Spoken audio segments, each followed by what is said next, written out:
Start.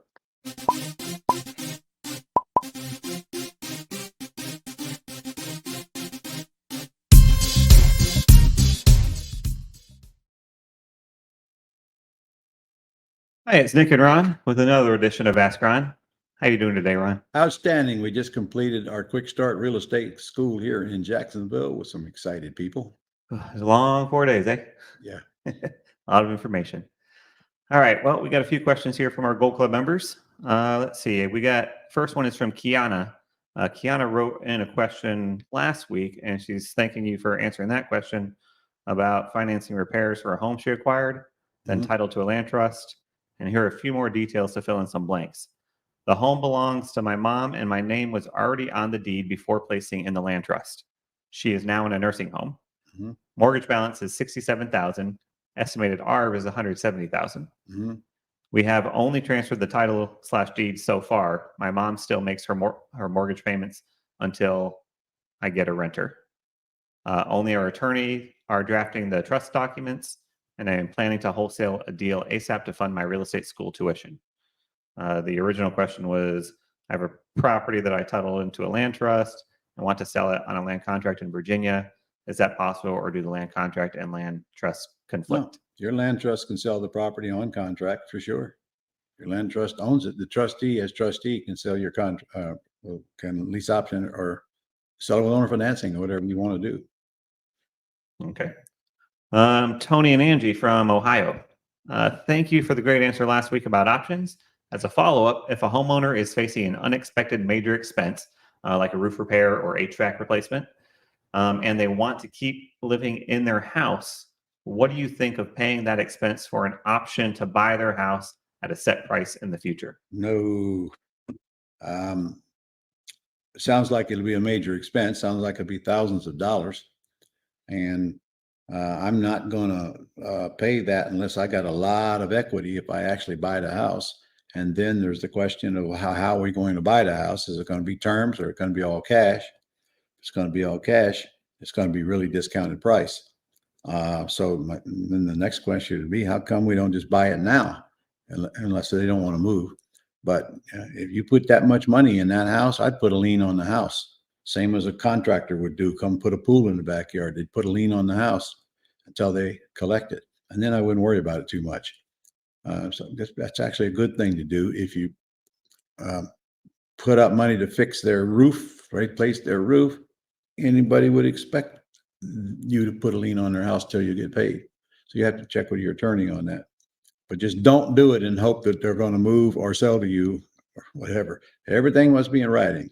You guys know by now, if it ain't in writing, it ain't. All right. Next question is from Derek.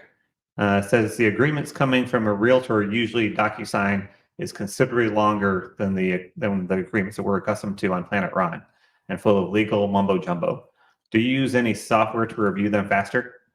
No, but I don't send contracts on DocuSign. I just send it out to them and ask them to print it out and scan it and send it back to me.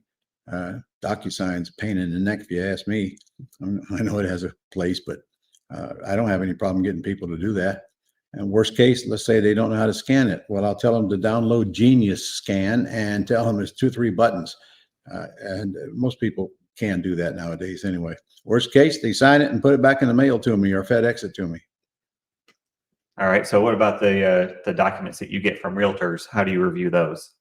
Well, Do you they just send read them them on, over? they send them on Genius Scan. I got no choice. I got to review them or whatever they send them on. Yeah. So do you read through them line by line, or do you like these days you could probably copy and paste it into Chat GPT and kind of have it give you the gist of what is there. So well, look, come on. I've been at this for 40 years. I don't have to read them line by line. I know what paragraphs need my attention and what don't. And of course, wherever there's blanks, that needs my attention. Reading them line by line would be brutal punishment to me. Most of it don't even apply to the deal we're doing. all right. Next question. Why would I sell a property with a lease option or rent to own if I am going to lose all the value the property gained over the life of the contract? What makes you think you're going to lose them? I think you're probably under the impression that the people are actually going to buy the house. That ain't likely. Major proportion of the people I lease option to never buy the house for a lot of reasons. So if you do lease option it to them, remember my option's only 2 years. So if they don't buy at the end of the 2 years, if I choose to, I'll just raise the price and do it again. I have never done that because after 2 years, I'm in control. I don't have to sell it at all if I don't want to after 2 years. Just remember, as long as they have that option, then it's a unilateral agreement. They control the house. You don't. All right. And another question, are there tax benefits as well? Assuming that No. was to, No, you lose the tax benefits when you put a lease option tenant buyer in there. Well, no, you don't. You still get depreciation. But you do have to claim your rent, but you get to write off your payments underneath as well, the interest part of it. Everything else the same. yeah, and the property tax you pay to write that off, right? In And fact, insurance and yep. In fact, it's probably advantageous to you because as long as you own a house for a year, you're only at long-term capital gains. So even when they actually buy, you sell it very quickly after you buy it, short-term capital gains. all right. That's all the questions for this week, Ron. All right. See you guys next week. I suppose you know about the real estate summit coming up right now in August. So where do they go to register for that? It's all free. We've got a link right underneath this video. Okay. Go register right now. And then we've also got the Oh, contest. We got a 25. This is our 25th year at Global, and we got a contest going on. And there's an application down there you can go fill out, and we're going to pick 5 candidates, 5 couples probably. And you're going to come to Jacksonville, and I'm going to spend 2 days with you, and you're going to spend the 2 days with my team and so forth. And we got a lot of things we're going to do during that 2 days, but we're definitely going to dig deep into your business and what needs to go on there. And it's only 5 couples, so no charge, except you got to get down here, feed yourself and house yourself. That's all you got to pay to do it. So send in an application, and we're going to pick the 5 at the last day of our summit coming up in August, and then it'll be October if you are one of the 5 when you come here. Now, I know you're going to ask me, what are the criteria? I ain't going to tell you. All right. That's a secret in-house, so you can't cheat on your application. So tell me the real truth when you send in the application. It's all free. By the way, they get something. What do they get? They get a course. Yep, you get a free course. You can choose between either Ron's land trust course, where he teaches you how to take title to properties, or his work less, make more course, where he teaches you automation and things like that. Okay, great. So those courses sell for $497 each, and that's even half of what they were selling for. So you get that just for sending in the application.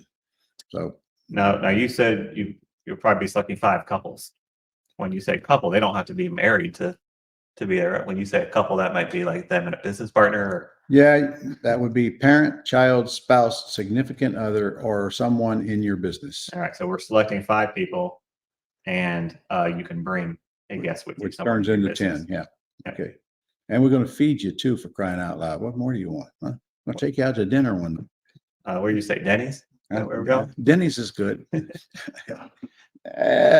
might be a step above that.